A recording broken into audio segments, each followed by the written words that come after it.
नीता अपने घर की बड़ी बहू थी। घर में सास ससुर पति 2 छोटे देवर ननद थे जो कॉलेज जाते थे। नीता का एक 5 साल का बच्चा था, सोमू। सोमू स्पेशल चाइल्ड था। जन्म से ही उसका विकास सामान्य बच्चों की तरह नहीं था। जहां 5 साल की उम्र के बच्चे अपना बहुत सा छोटा मोटा काम खुद कर लेते हैं, वहीं सोमू हर काम के लिए अपनी मां पे निर्भर रहता। घर की बड़ी बहू होने के कारण नीता से सबकी बहुत उम्मीदें रहती। हर काम के लिए नीता को ही सब आवाज लगाते। इस चक्कर में नीता कई बार सोमू पे भी ध्यान नहीं दे पाती, जिसका बहुत अफसोस होता नीता को। कभी भूल से नीता कोई काम करने को अपनी ननद को कह देती तो सासू मां नाराज हो जाती। मेरी बेटी घर का काम करेगी तो पढ़ाई कब करेगी? वही नीता पे सारी जिम्मेदारी डाल नीता की सासू मां पूजा भजन और कीर्तन के बहाने औरतों की मंडली में गप्पे मारती रहती। घर के काम तो एक तरफ थे, वो तो अपने पोते सोमू को भी नहीं संभालती थी। सोमू खुद को ठीक से संभाल नहीं पाता था। कभी मुंह से लार गिर जाए तो कभी बैठे बैठे सुसु कर देता था। घर में सबको सोमू से घृणा होती। ना कोई उसे खिलाता, ना ही नीता की कोई मदद करता था। कभी कभी परेशान हो नीता रोने लग जाती।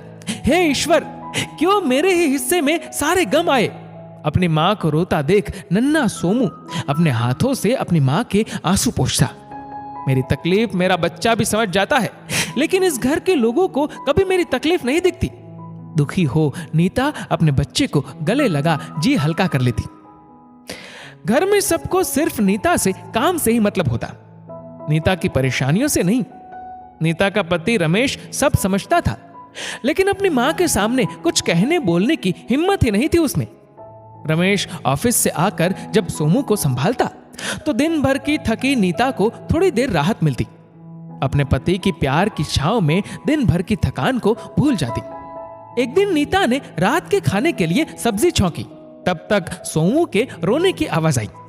अभी तो सुला के आई थी, कहीं बिस्तर से गिर तो नहीं गया?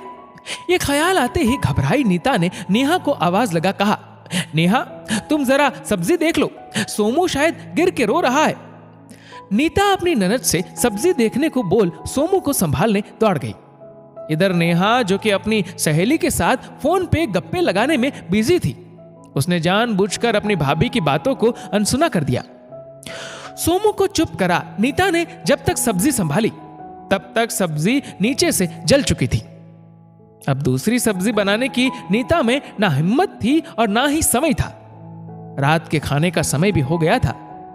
रोते सोमू को गोद में ले नीता ने कुकर में खिचड़ी चढ़ा दी और खाने के टाइम पापड़ और अचार के साथ खाने में परोस दिया।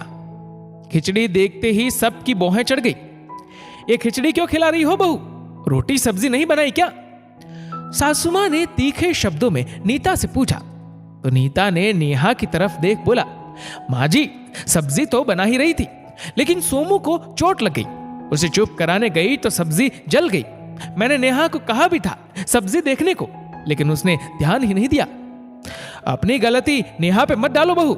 इस घर की बहू तुम हो कि नेहा? अपनी कामचोरी को मेरी बेटी के सर पे मत डालो बहू। गुस्से से नीता की सासू मां चीखी।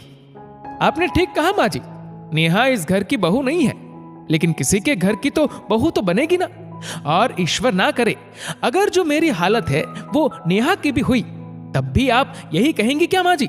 बहू और बेटी को एक चश्मे से देखिए माँ जी, दोनों आपकी ही है। फिर ये फर्क किस बात का? आप सब ना तो घर के कामों में कोई मदद करती है, ना सोमू की देखभाल में। अकेली क्या क्या करूं मैं? आखिर मैं भी इंसान हूं, कोई मशीन नहीं हूं। नीता सही कह रही है मां। आज तक मैं लिहाज में चुप था, लेकिन अब नहीं। नीता मेरी पत्नी है, कुछ फर्ज मेरे अपने पत्नी के तरफ भी बनते हैं। सोमू की हालत किसी से छिपी नहीं है। अगर आपसे सोमू नहीं संभल सकता तो घर के कामों में तो मदद आप और नेहा कर ही सकती है। ये कहां का न्याय है? सारा बोझ सिर्फ एक के सर हो।